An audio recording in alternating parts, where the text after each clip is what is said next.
Dans le chapitre précédent, vous avez appris à modifier, copier, fusionner des objets. Mais JavaScript cache encore un mécanisme assez particulier qui le distingue d'autres langages. Il s'agit des systèmes de prototypes.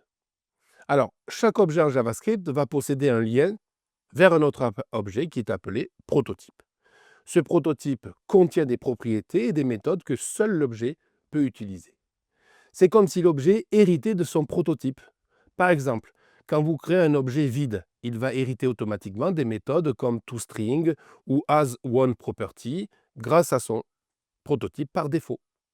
Et bien dans le chapitre, vous allez voir comment JavaScript va utiliser la chaîne des prototypes pour chercher une propriété. S'il ne l'a pas trouvée dans l'objet, il va regarder alors dans son prototype, puis dans celui du prototype, et ainsi de suite jusqu'à atteindre nul. C'est ce qu'on appelle la prototype chain. Cela permet de mutualiser du code, éviter bien sûr des duplications, rajouter des comportements partagés à plusieurs objets. Regardez dans le chapitre l'exemple où un objet utilisateur contient une méthode saluer et où un autre objet, Alice, est créé à partir de lui. On va utiliser objet.createUtilisateur.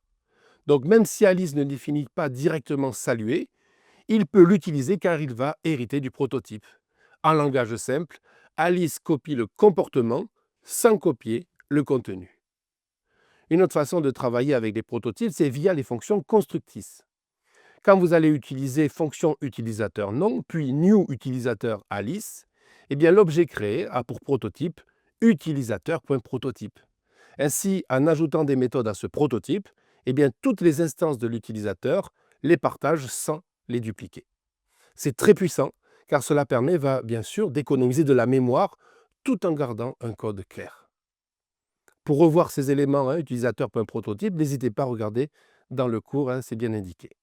Vous verrez aussi comment des outils comme object.getPrototypeOf sont utiles pour explorer une chaîne d'héritage, comprendre ce que contient exactement le prototype d'un objet. Donc ce chapitre est bien sûr une transition importante vers une manière plus avancée de penser les objets.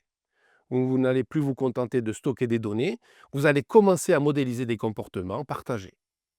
Dans le prochain chapitre, vous allez voir une autre évolution, c'est-à-dire l'arrivée de la syntaxe des classes en JavaScript moderne.